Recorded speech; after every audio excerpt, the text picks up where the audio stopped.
Welcome back to the Arbitrage.Run show with your host Donkey Teeth from Arbitrage Racing and Souls Vanish, Yeah, what's going on? big time guest. Yeah, so we had like kind of the angel and the devil here. We had the devil Keith, Zed Futter. He hates everything about Zed right now, so trying to bring some balance in with the angel on my other shoulder here, Souls Vanish, to hopefully bring a little positivity. Yeah, I mean, Um, I'm definitely excited about it. I don't know how many people have called me an angel, but I'll take it. I think it's I all usually get the relative. devil. I usually get the devil part.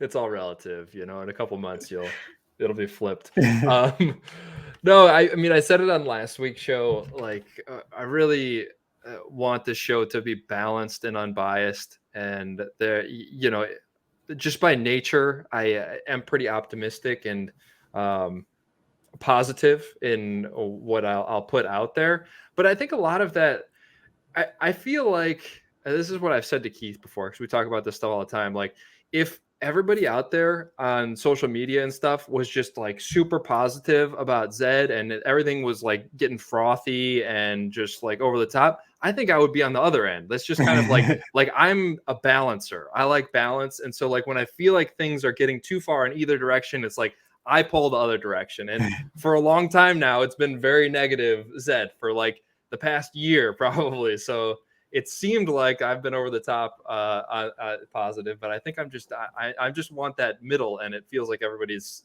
too far in the other direction to me. Does that make sense? Yeah, I think a bit of it is like, you're most vocal when you're upset or something like that, right? And like when you're enjoying it, like I'm just heads down, playing, like building, working on, different strategies, talking to other people in the community, like one-on-one stuff like that. So I think there's a little less um, discourse when you're like public discourse, maybe when you're like enjoying something as opposed to something changed and you're not enjoying it the way you used to be.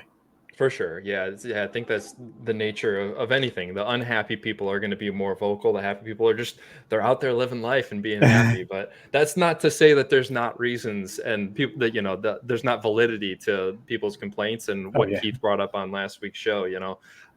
There's, you and I briefly discussed this before coming on. It's like, discussing, like, we want to talk about some of the stuff and get your feedback on Keith's thoughts, and if you have solutions or just thoughts in general on that. And you're like, well, a lot of it's just like how he felt, and there's obviously nothing wrong with that, Right. and it's true. A lot of people are feeling like that, but we also, want to try to hear them and put our minds together, because I feel the same way about some of this stuff, and figure Yeah. out, like, is there some easy solutions that we can throw out there that maybe the Zed team kind of chews on and digests. And I'm sure they won't take most of them, but hey, maybe they'll listen to us. So yeah, that's kind of the spirit of this show. And there was a couple of things that we wanted to get to before that, and then after that, you've got some ideas about the future of Zed, and like you and I have talked about some of this stuff, like potential future game modes, campaigns, other creative stuff that hopefully we can have time to discuss here at the end. Yeah. But before we get into that, we got the Zed Maiden coming up next week. It'll start Sunday night in the US, which will, I guess, be Monday over in Australia. And it sounds like, I don't know what the exact number was, but I think Ryan tweeted it out, and it was like $32,000 already, which seems Yeah. like a good start to this prize pool, right? Yeah, I think that's really good. And it's only gonna we saw it last time too, right? It built pretty quick once it gets announced and people get closer and some of the breeds are coming due. People have been reaching out about that, so it'll be interesting to see. Yeah, this kind of bi-weekly maiden, or semi-monthly maiden, however you want to call it, twice a month, Yeah. I think is every other week. I'm not sure what they're doing. I think it's every other week. But it's interesting because you spread out all of the breeds, right? So because that $100,000 one, everybody unloaded all their top end breeds, right? Yeah. The one after that, last maiden, was pretty soft in terms of competition. Now we'll see, like, does everybody unload on this one, or do some people hold back? I'm not sure what the breeding strategy is, but it'll be interesting to see, knowing that they're going to be every other week or whatever moving forward. What are you Yeah. guys doing? Are you breeding all your top end like immediately? Yeah, we try. I mean, we actually wait towards the end of our cycles just so we can kind of sync up with other people. And pretty much our whole, I mean, for you guys too, but like, right, the whole stable is available for public breeding. So we try to accommodate people as much as possible. And right now, I'm still in the camp. I have been for a long time that if you're not breeding, especially your Genesis, like mares, you're losing out. I could see some discussion for saving some of the um, lower breed types, not breeding them necessarily right now, because there's some speculation that maybe those prices might be changed. And if you want to gamble that they'll be lower, then you could do that. But also, you might want to have some inventory in case a big maiden comes or a marketing push that people join and are looking for horses. Yeah, that's an interesting kind of game theory there. Like, you don't know, the prices probably will go down Yeah, on breeding legendaries together and exclusives together. right. That's kind of sounded like when Facundo was on, like the little bit of a bottleneck on how things are coded and the contracts and whatnot behind Yeah, that. They're limited right now. So like if he could right now, I think the prices would probably be lower, that or the maybe Genesis would be higher. We yeah, don't know, but relatively the gap would be larger between those. But yeah, also, could outcomes change? We don't know that. Like, will they tweak some of these things that people keep complaining about, and we're going to discuss on the show? We don't know, but that's all kind of speculative stuff. And yeah, hopefully the marketing works and there's more demand for these, and you want to have a bit of a stockpile. But yeah, wanted to announce we did the promotion for Last Maiden. We're going to do the same thing with Arbitrage, the Arbitrage UUU stable. Let me pull it up real quick. We're going to give away 20% of our maiden winnings. And again, the last maiden we won, the number ended up being 2.55 Ethereum. And I like to give a reference point. Ethereum right now is trading around 1,700 US dollars. So we had a really good maiden. We won one of those class 2. They were juicy prize pools for class 2 because only one horse advanced. And I think it was like $2,200 US dollars for that win. And then we gave away 20% of that to Naz was the yeah. winner. So he got 0.52 Ethereum. He bought 3 of our horses. So he had 3 raffle entries. And He's then we gave, awesome guy. yeah. I talked to him quite a bit on Twitter. Very friendly. He's actually in my area. Coincidence. I think he probably lives, I don't know, 20 miles from me or something like that. At least he says so. You never know. Arbitrage UUU is the stable. So you can just kind of throw that in on Haku, and it'll be this one here that pops up. I've got some more breeds that I'm going to send over there. Right now we got 39 horses in there. They're all priced out. But again, buy one of these from us. You'll get an entry into the raffle. At least 20% of our winnings. If we sell a lot of them, again, we'll add something else, whether it's another UUU as a consolation or we up the percentage that we're giving away.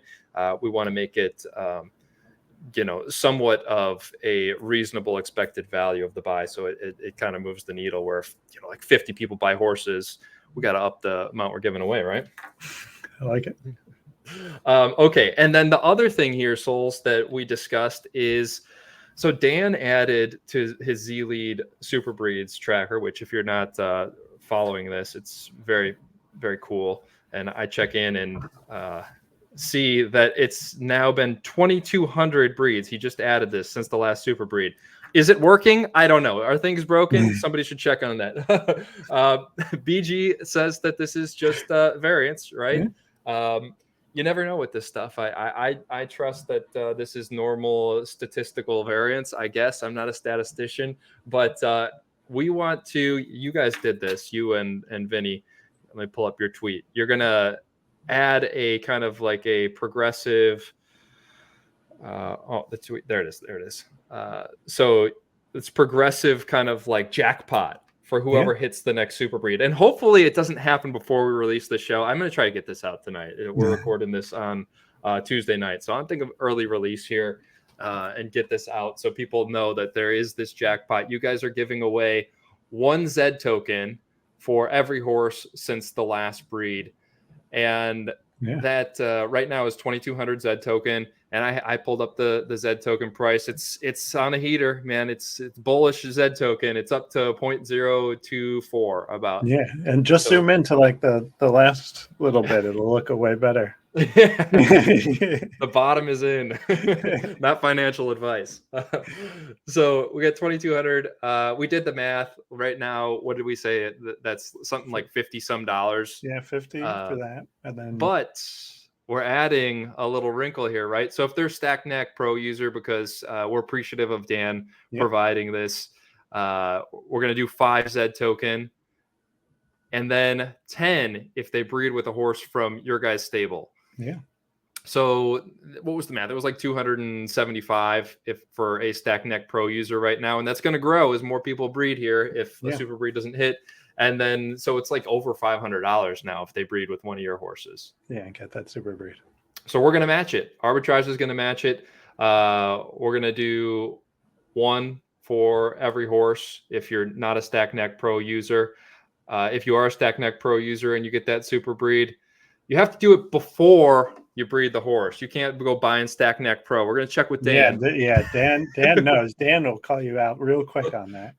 And then we will also give away 10 ZED token if you breed with an arbitrage horse. So breed with ours, not the 2 Fools. I don't know. Now I might have to make it 11. We'll see. No.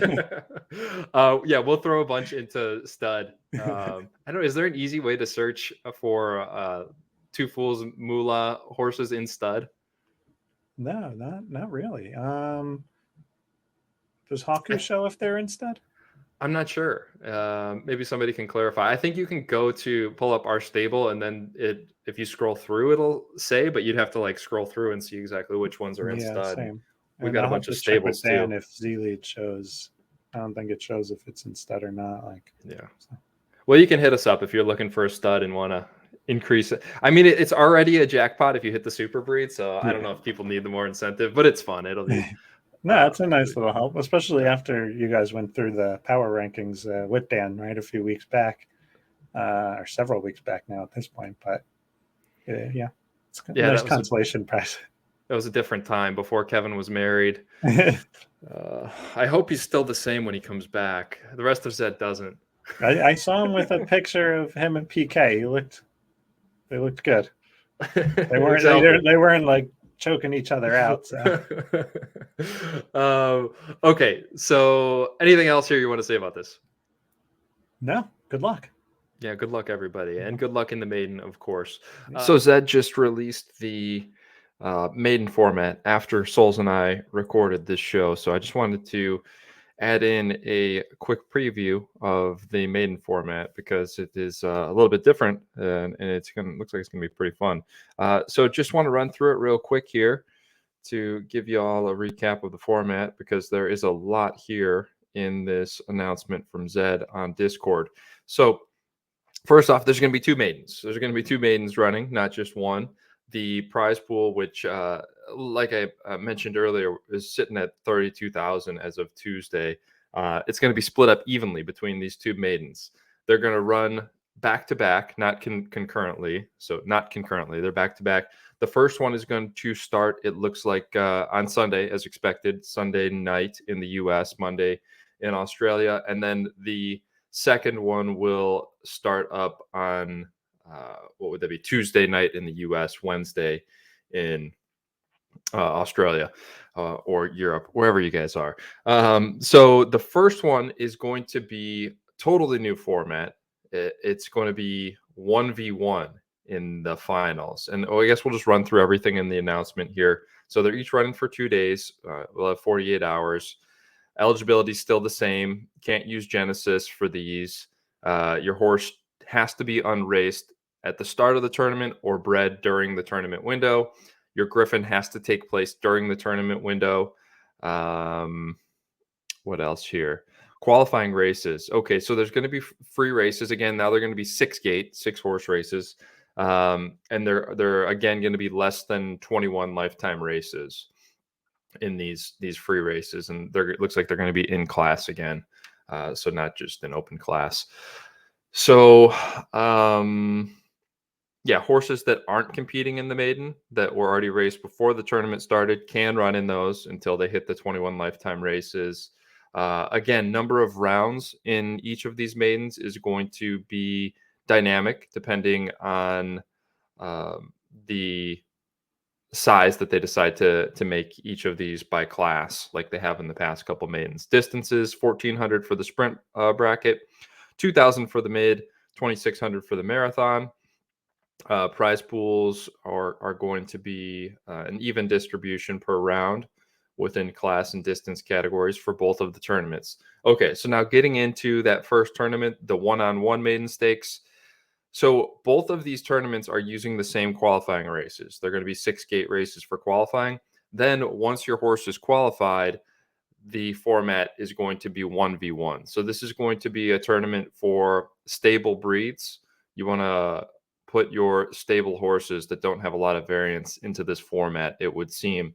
The scoring for this is going to be average scoring, like the past couple maidens have been. So you need to get your 5 races and it'll take the average. You can, of course, run more than 5, up to 20, since the Griffin would be one of those 21 races until you get out of that qualifying eligibility. But it'll take the average of every single one of those races in your distance bracket. Payout distribution: 70 for first and 30 for second. I'm guessing that this is going to be paid out for probably small payouts for each individual race, scaling up to one large payout for that last finals race, or at least larger. But of course, it all depends on what that pool ends up being. That's currently at 32,000. But yeah, these will all be 1v1 races. So totally new format. Pretty fun to try this out. And then another new format here for the second one, winner take all. This is the one. So you can't run in both of these because your Griffin has to take place during it. So you have to choose beforehand if you want to take part in the 1v1, the one-on-one maiden, or the winner take all maiden. The winner take all maiden now, it's again first 2 scoring for those qualifying 6 gate races, but this is going to take the best of. So I've said it for a while now. I think this is the perfect use for the best of, because we got 48 hours horses, and actually now it's even better because we're limited with the stamina decrease. So you can only get so many races in, and this will now take the best of your 5 races and take the average of those. Still got to have a minimum of 5, but it's going to be advantageous if you're taking part in this one to run more, because it's not lowering your average. You can only increase your average after 5 races. And then, it also says here that these qualifying races, once the winner take all maiden kicks in, are going to have prizes. So that's pretty great. And another wrinkle here: if you run in the one-on-one and you have races left, like you haven't hit that 21 race threshold, you'll still be eligible to run in these free races during the winner take all. You won't be able to take part in the winner take all maiden, but you'll be eligible to run in these qualifying races and cash in on some of that free prize money that's going to be given out in those. We don't know, how much prize money. It looks like it's going to be scaled to each class. So I guess a little bit of incentive to try to breed up into class 1 and class 2, because it sounds like those prize pools will at least be a little bit larger for those free races. Now, I think the rationale for giving out the free money in these qualifying races is that the payout is going to be winner take all. So a lot of horses are going to qualify, and 5 horses in each first round race are going to get nothing. So I think the rationale is probably at least you've made a little bit along the way as kind of your prize for qualifying if you had a solid breed and get unlucky in the first round. But knowing that, as winner take all in the finals, they're going to be 6 gate races, by the way. As winner take all, those prizes should be pretty juicy theoretically. So I think that I've covered most of it. I'm sure maybe I missed a couple of wrinkles in here or there, but just wanted to toss this in here. And again, come on over to the Arbitrage UUU stable and check out what we got there. We'll have a mix of stable horses and variance horses. If you're breeding on your own out there, definitely try to go to one end of the spectrum or the other and target one of these tournaments versus, ending up with a horse that's kind of in the middle and doesn't have a place in either of these tournaments.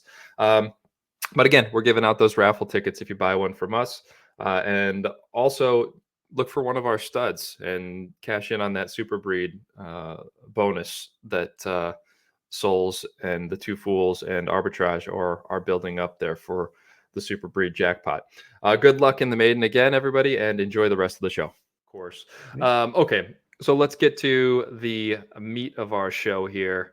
Talking about everything that Keith hates. I'm going to brand this why Souls Vanish loves Zed, the show, to balance out Keith's hate for Zed. But the first topic that was brought up, and I said it on last week's show, I don't disagree. Breeding just isn't as fun as it used to be. So first off, do you agree with that statement, Souls? I think it's different kind of fun, but also the game's constantly changing, right? When we were first in it, there were a lot less horses. There was this kind of lottery aspect to it in a sense that you could breed a horse that would end up being one of the best ever horses in the game. That was obviously slowly going away, right? Like once somebody bred that really good horse, like your chance of doing it drastically diminished. And we saw what would happen with that, right? Like with RSP at 2,600, like nobody was ever going to do that, right? So as long as once there was a 2,400 horse like that in the 22, and I think there already were at other distances, then that fun, like lotto aspect was gone. But I do think it's a different kind of enjoyment now that you get out of it. So for me, it's different. I'll try to find the new aspects that I enjoy, knowing that the old ones are gone. But I do understand totally, like there were parts that were fun that are no longer options. Yeah, so that kind of stuff. I had fun again in that last maiden because of, let me just pull up this horse that I bred. It was his name was Arrival. It came from Grandeur Plan and Death in June. I'm surprised the name Arrival was still available as well. And this horse, there's some good ones still out there. I still got a few on my list that are sometimes I'll just get in the zone of naming, and because I have like 30 horses to name at once and just slap in these simple names, and some of them are there still. So this is the horse here, Arrival. I've only got 18 races. I started running it again today because it kind of got lost in the shuffle, and I've been taking care of a lot of Class 1 with Kevin away. It's a big job managing the Arbitrage Racing stable.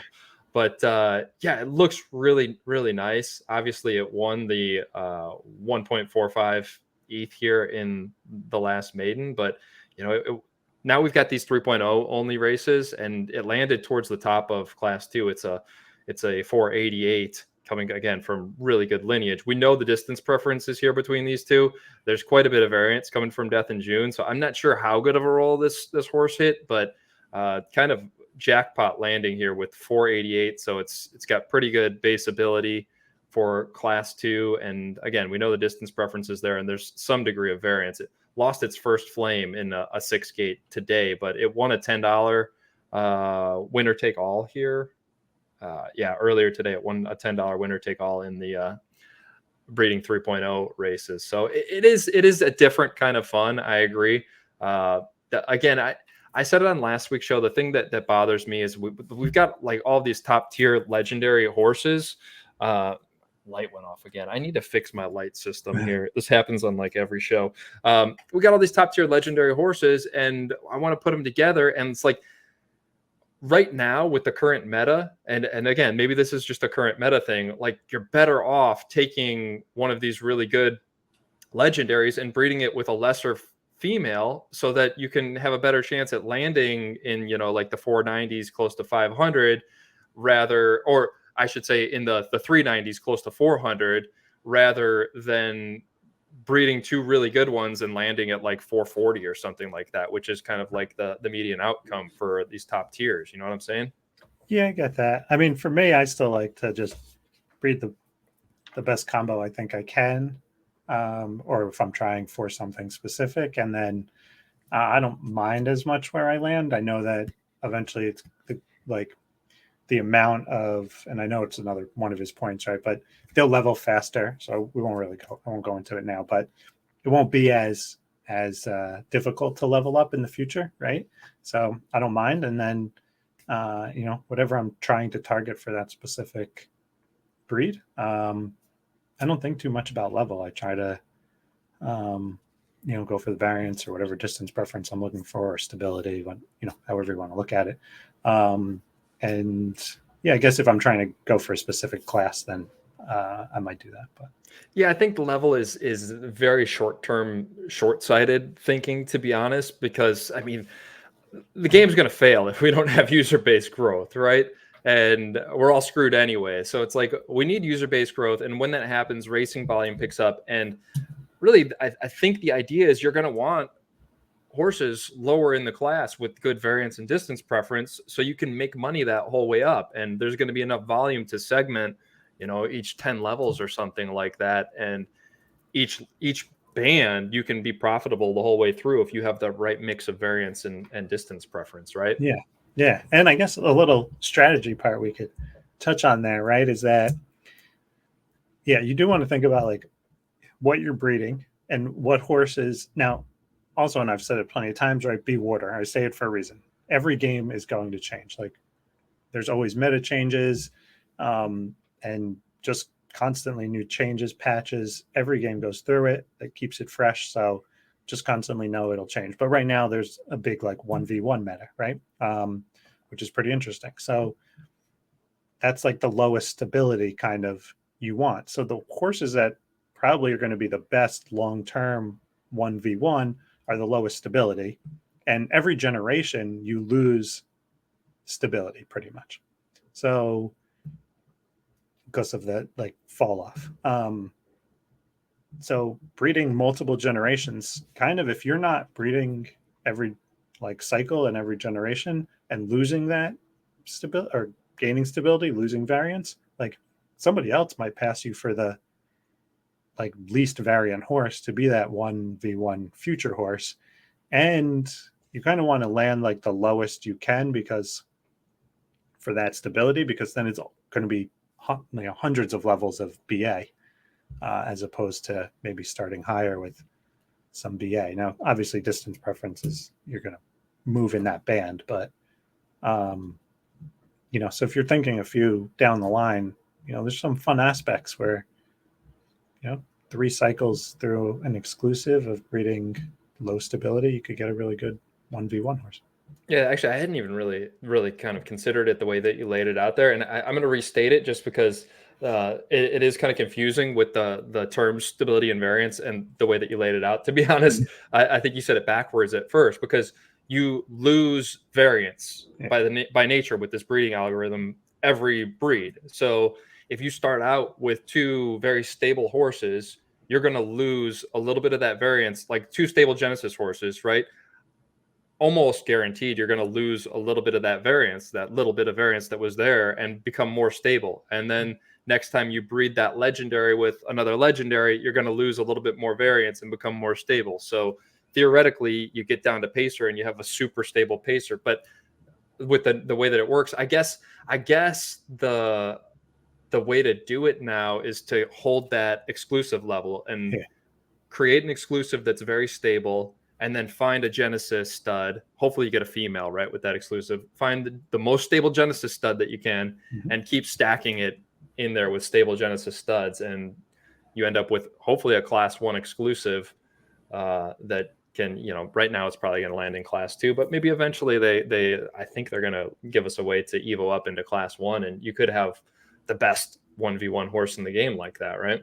Yeah. And even if you end up in class 2, now you have a great class 2 1v1. And then if they do unlock those evos and you want to class it up, then you have a great class 1 1v1.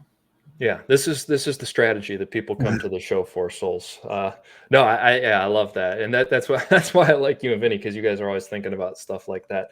But yeah, and that's yeah, that's one of the reasons to be breeding right now. And there's others that I'm sure you are thinking about, and there's probably others that you aren't thinking about yet that we'll see down the road. It's like, God, I wish I would have been breeding these horses that don't make sense right now because Yeah. suddenly this appears in the game, right? And Yep.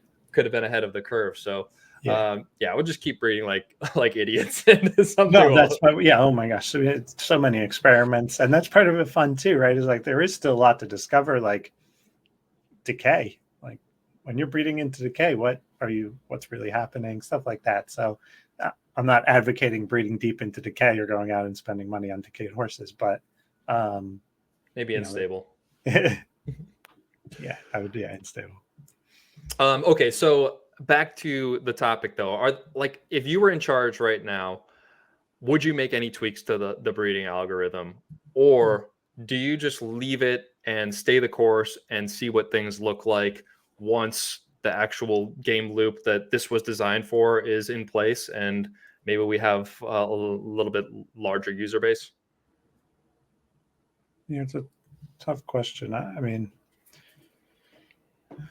if this is their intent, if the output matches what they intended so far, then, and that was my intent for the game, then I would just continue on, finish the whole loop, and then adjust from there. Because, like I said, there's going to be tweaks needed as more users, whatever it is. Every game has them.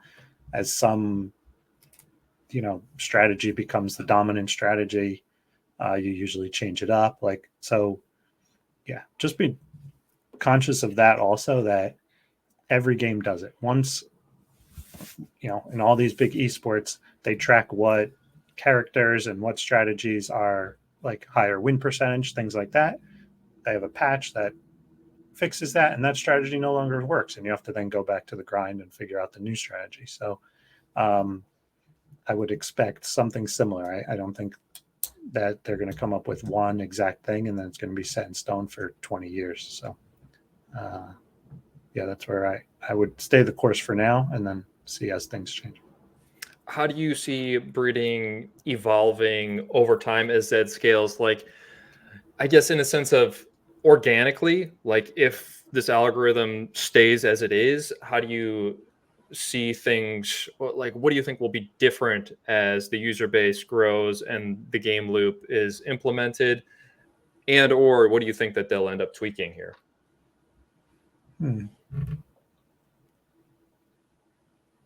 Probably some of the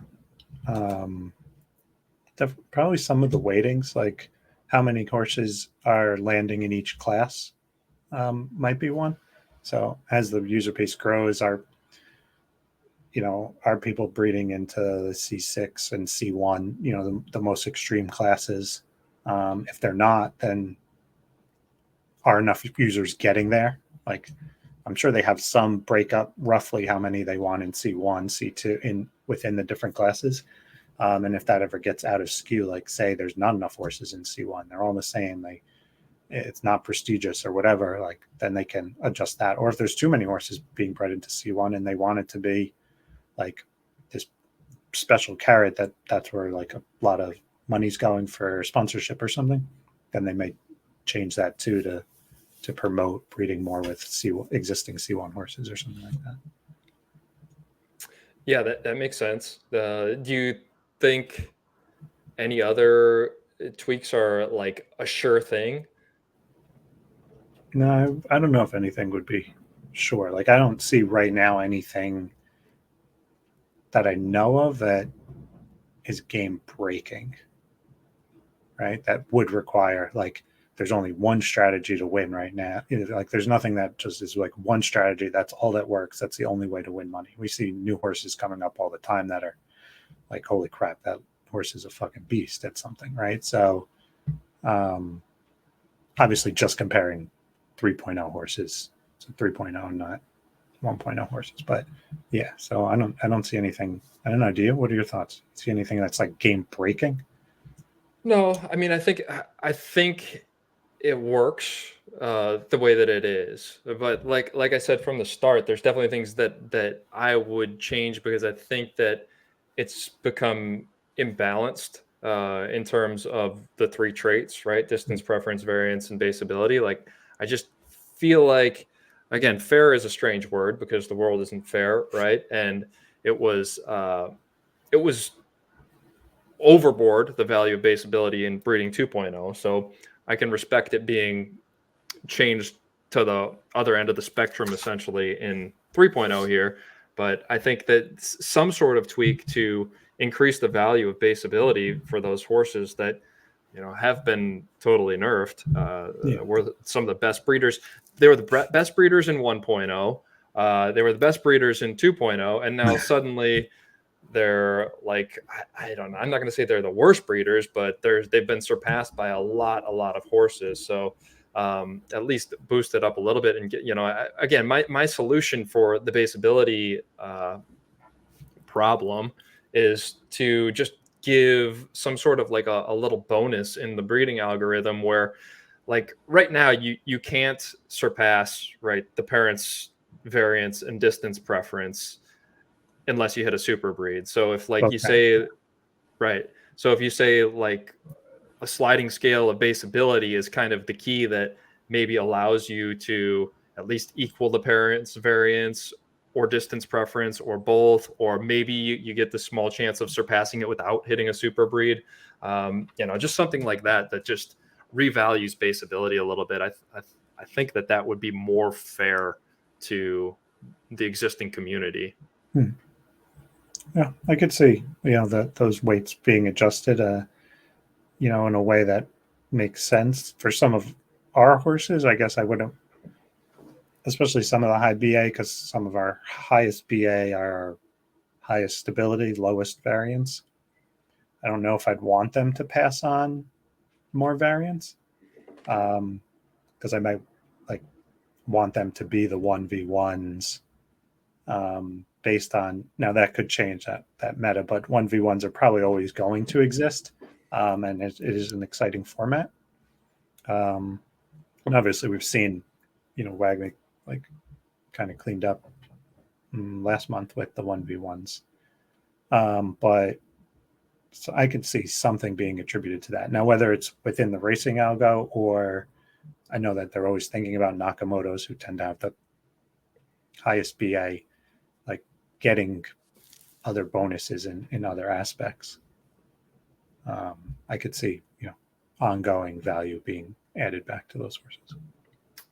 Yeah, or starting level boost. I mean, they already do have a starting level boost by nature, but yeah, I don't know. Yeah, I just think something. yeah, And I had you're seen right. it, even if they didn't want to, and I had suggested to Facundo at one point, even if they didn't want to disrupt like the actual breeding algorithm, right, where the starting level starts higher, it could be essentially like an XP credit where the starting level starts where it did, but the current level, like when you breed a horse, the current level doesn't have to match the starting level. Like they could give those based on your BA 10 levels worth of experience. So it doesn't change the breeding algo. Like it doesn't make those horses, their offspring, disrupt the flow of the breeding algo, but they start with that extra BA added. Do you add it to that horse? Maybe it's tradable, whatever it ends up being, but I could see something like that. Yeah, that's an interesting point. And I actually like that point that you made. And I think like Moulah is probably a good example of one of those stable horses that maybe you don't want that variance boost that I'm talking about. I think in terms of variance, because I want to breed, future championship racehorses that can win like a huge stakes race, which is Right. not a stable 1v1 horse, but some people might want to be breeding those and don't want that variance boost. So yeah, that's I guess that's something to keep in mind. And that's one of those things like people think that they have all the solutions, especially out there on social media, right? It's like you put out the tweet, you got all the answers, but some of these changes you make and you don't really realize what the butterfly effect would be, right? And suddenly, oh, that was terrible. So Yeah, Yeah. that's interesting. My two other suggestions, and I've said these before, like these aren't new. I think I brought them up when you and Keith had the breeding 3.0 debate way back when, but I still think that boosting exclusive outcomes would soften the pain for a lot of the current user base that's unhappy, because it's like these people invested, and yeah, there were speculative investments, but buying these legendaries back during breeding 2.0, not knowing that breeding 3.0 was going to come, right? They had this breeding value because they could produce high quality exclusive offspring, and then boom, totally nerfed, and now you can't, like, what is it, 1% of exclusives, if that, land in class 1. So if you could, boost those outcomes and at least allow the top end legendaries to produce class 1 horses, I think that makes breeding a little bit more fun for the user base. And I think your point here, correct me if I'm wrong, was that, like, with the current user base, like, this brings value to Genesis, like having legendaries be the ones that land in class 1 brings more value to Genesis, and there's enough for the current user base already landing in class 1 with it just being legendaries essentially. Yeah, I think so. I think that's kind of one of those weighting tweaks that is kind of goes back, I guess, to the point also, like how many horses are landing in class 1 versus like the user base and the horses available, right? So when you're breeding legendaries, tons of legendaries can land in. I mean, when you're breeding Genesis to create a legendary, tons of those can land in C1. So, big push has always been give value to Genesis. And right now with the base, like you said, I think that there's enough Genesis to fill the quota for class 1. But I also do see the point that in the future, it would be cool to have those exclusive land. But I also do see, like you had said, they were maybe going to unlock that Evo. So you kind of then have the choice, right? If you breed into class 2, if it's not so bad to level up, it's pretty nice to land at the top of a class. Then you have the choice to go to class 1 if it's not costly to unlock that last Evo. Yeah, and I guess going back to the previous point, like, there's a future where maybe we want those horses to land, in the middle or even bottom of class 2, and they can be profitable that whole way if we have the right mix of, if they're coming from 2 championship legendary parents, the mix of variance and distance preference could be really nice for class 2, and you can make money that whole way up and then evo up and then make money through all these low bands of class 1.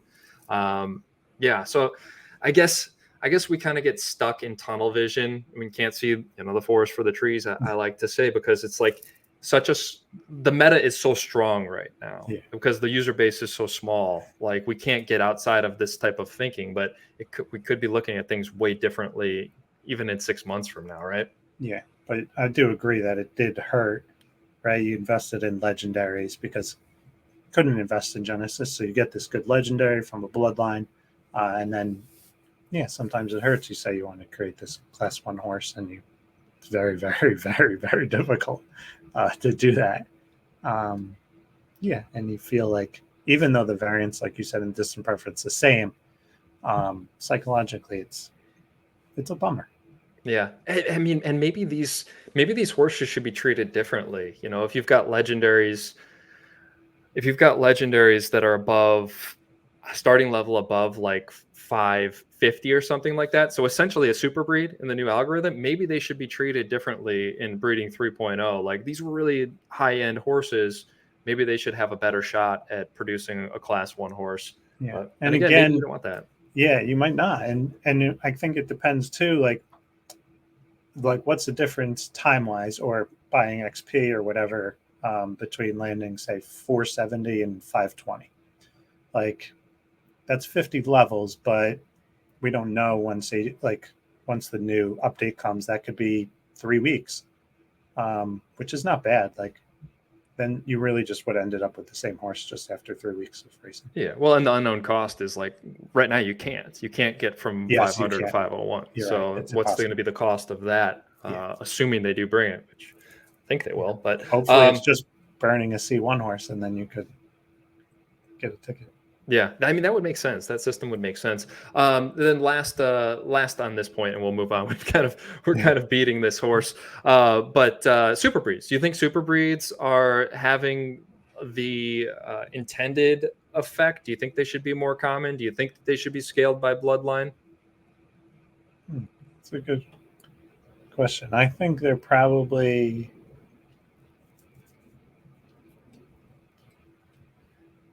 I think it's better to start conservative. You've said this about some of the other changes on previous episodes too, right? Like in my mind, to start conservative and kind of increase it as it goes along if it's needed, than to start too aggressive and like every 20 horses is a super breed and that's like pointless, right? But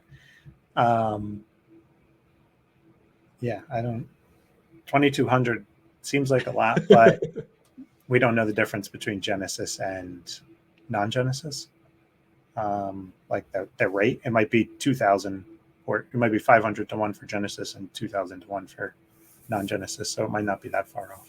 We should get Dan to add that too. Like, because there's 3 different ratios as far as I understand: Genesis with Genesis, Genesis with non-Genesis, and 2 non-Genesis. Yeah. So it'd be nice to have the the odds on the current historical odds, actual data. Yeah. Maybe you can do that for us. But yeah, I mean, I feel like it should be scaled to bloodline, and I feel like if they're gonna leave it like this, the outcomes should be scaled up a little bit. Like I expected these super breeds to be freaks, and there's a couple really good ones for sure, but there's nothing that's like, whoa, this thing's popping out at 600, and it's competing with some of the top Genesis horses, like out of the gates kind of stuff. That's what I would have. If it's 1 in 500, like I feel like it should be at least closer to that, Yeah, and I even looked at the parents to see like how good both parents were in a lot of these breeds. Like if the super breed was as good as the best parent, which is like almost impossible for a breed to do that currently, or it's very difficult, right, for a breed to do that currently. It would make it super, but if you had your best parent was shit, well then you're super shit.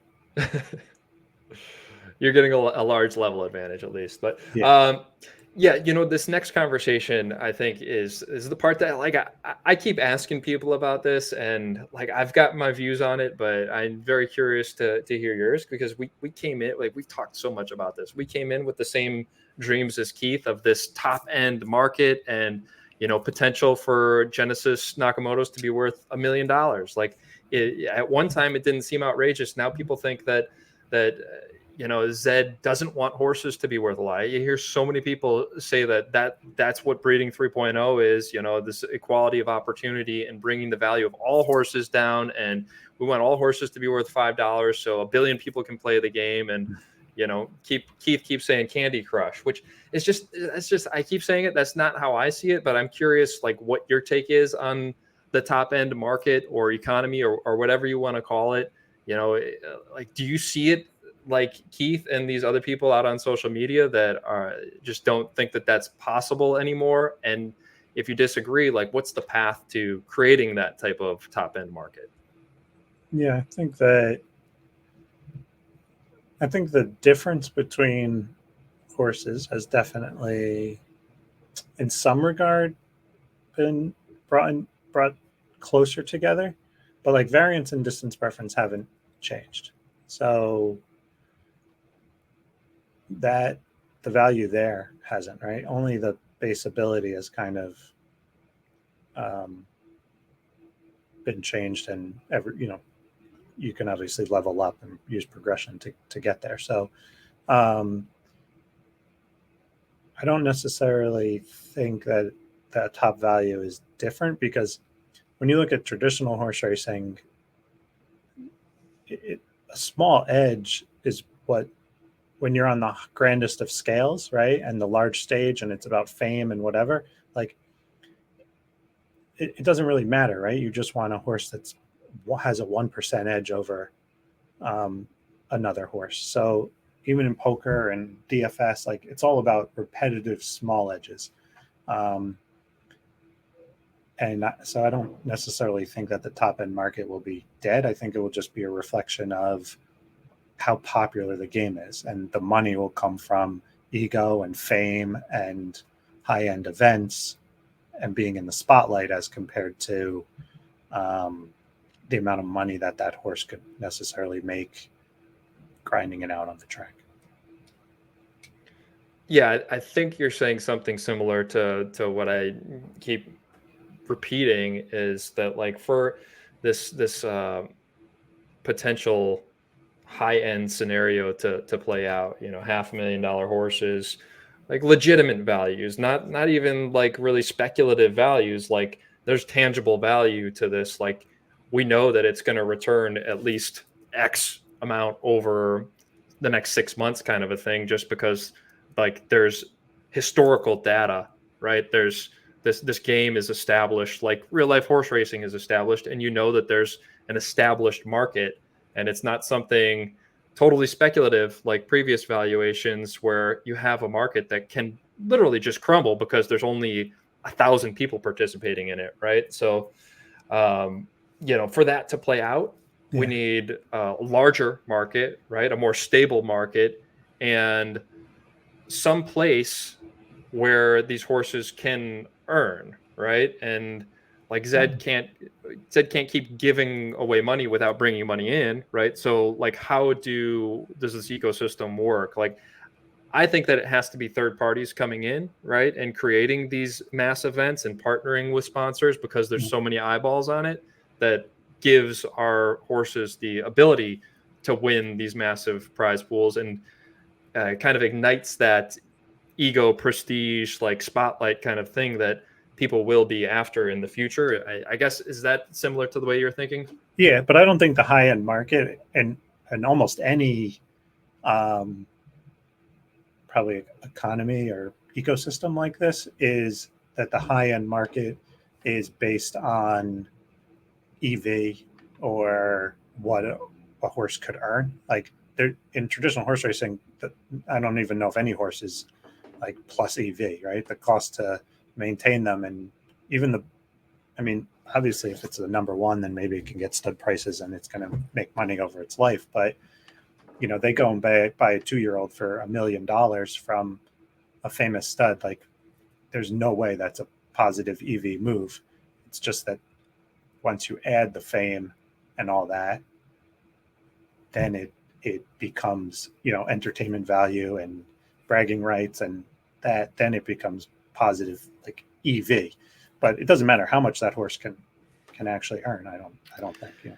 Yeah, I don't know. I don't know enough about real life horse racing. Like I like to go to the track. I always have. Like I know enough to be dangerous about real life horse racing. I don't know like the inner workings in that world, but I gotta assume that there are people playing, like we've said forever, like there need to be people playing this game for different reasons and with different motives and stuff like that. So I imagine that there are people treating, you know, their breeding in real life as a business, and like very regimented, like risk reward, and buying horses knowing that they're going to return whatever amount over whatever period because they know there's a market for them, right? And then there's other people that you're talking about that are just like, fuck it, I'll spend $3 million on this horse because I've got $1 billion and I got to spend it somewhere, and I want to watch my horse in the Kentucky Derby kind of thing, right? So yeah, and be competitive, right? That's a way for them to be competitive with their billionaire friends. And I mean, it's the same, like, you know, bottle service at a club, you know, and you go to Vegas and there's guys who are outbidding each other on, you know, paying $100,000 for a bottle, you know, just to pay more than the guy who paid $50,000 for the same bottle. Like, that's not a plus EV play, like, right? That's entertainment, and you know, it's just fun. So yeah, or the guy that's paying $7,000 to get a bunch of champagne showered all over him, right? yeah. Nice shout out to Paxan, man. Which blew his cover.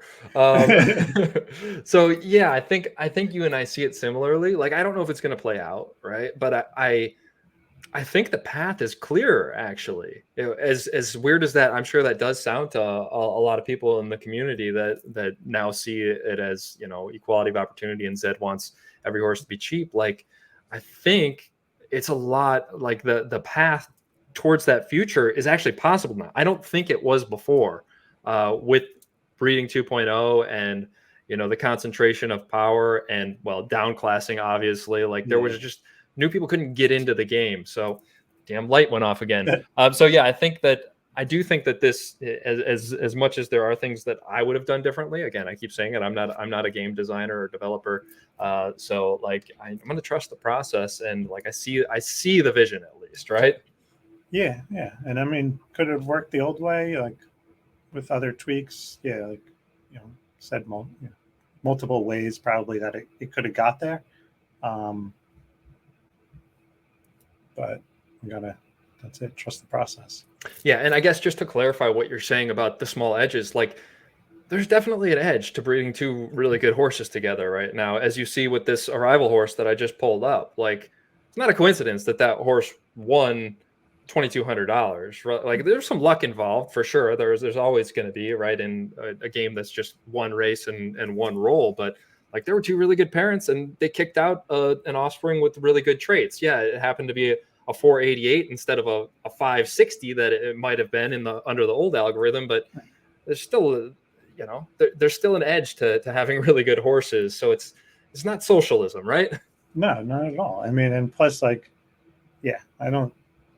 Socialism, I guess, would be like, yeah, if Zed owned all the horses and we just put in races and everybody split everything. It's very much like there's still an edge to be found. It takes work, but every type of game and investment, like,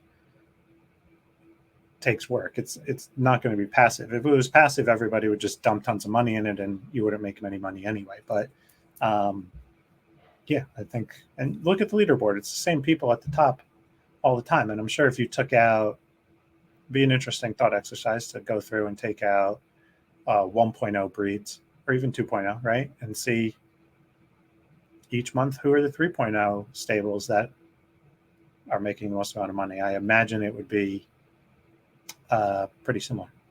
Yeah, well, there's also, you can see each month there's new names up there in the mix, which is kind of a testament to this now opening up new paths to profitability for people that didn't have a way before. That doesn't mean, you know, equality of opportunity or socialism. That means that there's a way for people now on certain budgets to actually be successful. It's not easy. And you know, you got to be good and get lucky, which is not always easy to do. But yeah, let's talk about the XP grind too. I don't know that there's a ton to discuss here because it's already changing, right? And Facundo has said that that's not the intention. Right. Now we've got the stamina scaled down. As Dan was saying, I don't know that it's going to make a huge difference because there weren't that many horses running over 8-9 times a day on average, but it's a move in the right direction to kind of lower that ability to run unlimited races. Then we got aging coming. We've got XP boost on the rate of earn on XP, I guess we'll call it, once aging comes. And then we've got the secondary market for XP. So I think all of that combined really lowers this feeling of the grind, right? Yeah, I think so. But I also don't think that getting rid of the grind completely is like good, or may not. I could see both sides of it because it opens up opportunities for like stable management, and for somebody who like wants to do the day-to-day work of running a stable and racing, to do that, and then they can sell that service or sell those horses once they're at a certain level or a higher level to somebody who is willing to pay but doesn't want to spend the time necessarily doing that work. And it may be the same person. You know, you might train the horse and keep it yourself, but a lot of times, you know, they're separate. There's somebody who pays people to do the work at the stable, to feed the horse, whatever, to train the horse, and in this case, you know, level it up. And then once it gets to a certain level, then they would purchase it. Yeah, I agree. I mean, it should be one way to play the game, but we shouldn't feel like we have to do it or we're losing, right? I think that's that's the point that's the, as Facundo put it, the arms race that they kind of created by releasing Racing 2.0 without aging. And I'm not sure that they knew the degree that like they should have released it, and they should have released it with stamina the way that they've just made it now. It's so much better this way, and it, like, it created the incentive for people to automate their racing, and potentially, I don't know if it's breaking the terms or not. I promise you, we didn't do it. Kevin is he enters all of our races manually, and I've been doing it for the past week and a half now. It's a pain in the ass, but I know that there's other people out there that have automated entry, and it gives them an, again, unfair advantage, leveling their horses up without aging. They get that kind of head start, and then they're going to have more races, assuming it's not that difficult for horses towards the upper end of class 1 right now to get to 700. They've got, again, an unfair advantage. They get more races once they hit 700, assuming that they're profitable there. So I think that they did this because it was the best path forward. The game was dying, right? Had to get this kind of out, and they weren't able to get it all out together, unfortunately. But it did kind of create an unfair system, right? Yeah, I guess. I mean, I don't know how many people, like, once you hit the top level, it is really difficult to right now to get past that. But so for the very top end horses, I guess it maybe makes a difference. Below that, I don't know how big of a difference it makes. I guess somewhat depends on how long it takes to go from, say somebody took their horse from 501 to 550. I guess, yeah, you lost out on that. So if that takes a week, you lost a week or something. But I don't know how many people, like, I don't know how much the people who automated those things are going to impact the game, like, long term. Yeah, I guess it's to be seen, because we don't know, like, how much that rate is going to increase. We don't know, how much we're going to be able to purchase on the secondary, because that kind of alleviates some of the, aging, right? You're not going to be wasting those races. And theoretically, the going from wherever, I don't know what Artois is right now, maybe 627 or something like that. Going from 627 to 700 is going to take by far the most XP versus whatever, like WAGMI had to get from, I don't even remember where they started, but 15 levels or something like that. Yeah, started, what was Ready Set Boom, 612? So I think Artois was 611 maybe, or yeah, something like that. Something like that, one down, right around that area. So yeah. Yeah. Well, yeah, we don't know. We just don't know. But right now, I feel the pain of the grind for sure. Filling in for Kevin. I don't know how the hell he does it. Yeah. And I do feel like anybody who's listening, like, you should, only if you have the very top end horses, do I feel like, at least for myself, do I feel like there was any pressure to try to keep up. After that, you're just racing within your segmentation anyway, and there's not really a huge difference in the lower classes between the people who made it to the top of the class and if you're in the middle of the class. Like, it wasn't like, I don't feel like it was that as big of an issue. But at the very top, yes, it was an arms race. Yeah, it's painful.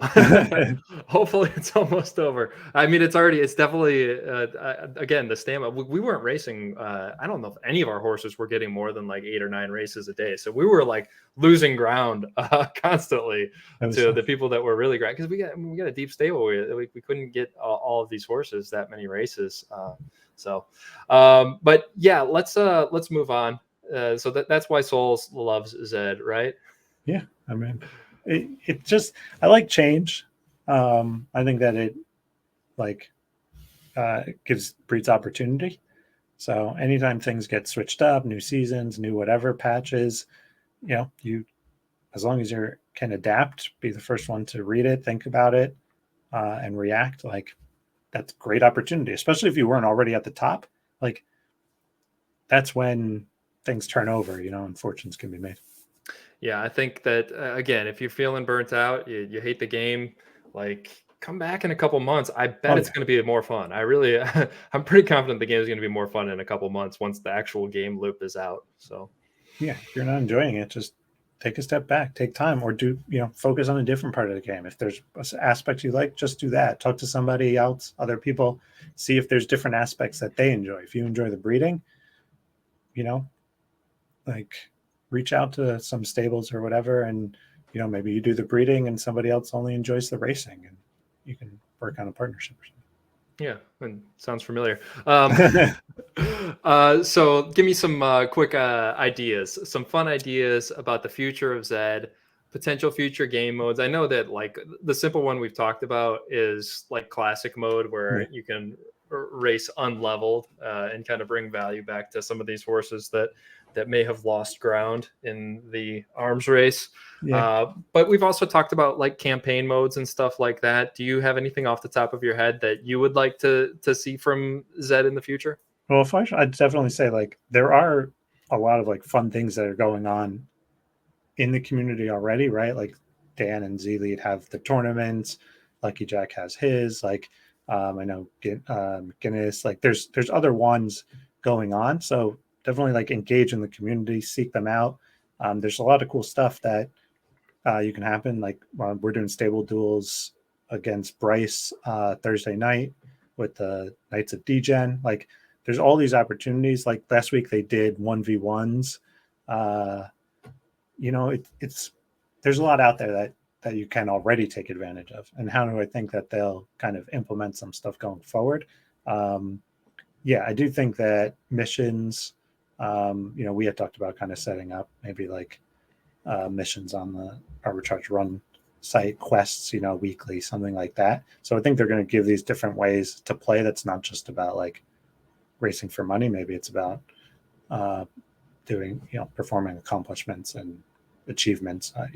Each game calls them something different. I think that would be like probably one of the coolest features to add. What kind of accomplishments, like off the top of your head, would you throw out there for like the first achievement? So if it was like a daily achievement, it needs to be something that can obviously be completed within 8 races. So it might be just win a race or beat a horse of a certain color, right? Like, but they'd probably want to implement something where it showed all the races with that horse color or something like that. But so those are like short little daily ones that you could have per horse to do like the achievement or mission. Then you might have weekly quests that you obviously could do over like a longer period of races that might be, either something like win 5 races or place 6th in 5 races or across the board, place in every position with your horse, right? So now there's a little like more fun to it where you could do it in free races, right? Like you don't need to spend money, but you might have to race off distance to hit, 7, 8, 9, 10, certain placements. But little mini games that have you doing different things besides just trying to win. Yeah, like finish ahead of like a level 610 horse or something like Yeah, that. yeah. And I've wanted to do some stuff like boss fights where we could put in like, some of the strong horses into custom races, and you get to kind of race against beasts that you might not normally get to, and work your way up the chain. And if you lose, you get knocked out. And I don't know. There's a lot of fun things that are going to come with the custom races. Yeah, I think so much of it's going to be built out by smart people building third-party sites and refining them and partnering with other people. Like that's definitely a big part of the future of Zed. Like everyone's been saying for so long, right? Yeah, the question is just how do you drive the traffic there without one like taking sides or like favoring certain people over other people, right? Like how do you make that fair? Or is it even worth the legal risk of doing that, and should it just be on the community to kind of market that? Right. Yeah, the barriers is the tough thing, because like, I mean, dance stuff is great. It's just like it's not that easy for a new user to come in and, I mean, figure out MetaMask, right, is the first hurdle, but then to get on ZLead and figure out all that stuff, some people are just be like, screw it, I'm done, Yeah, I'll one, you stick got to to Zed know site. about it, the site, everything. Yeah, Yeah, and you're constantly right from the beginning told like check everything, don't trust third party. Like so it's yeah, it's a balancing act there. yeah, double-edged sword for Yeah. sure. Well, we're over an hour. Let's call it here, Souls. Anything else you want to say? Anything you guys are working on, or what's up? No, just breed some horses for the maiden. Hopefully somebody hits a super breed coming up. That'll be fun. And totally understand, things are always going to be changing. Some things are not going to be as fun. It's going to be disappointing.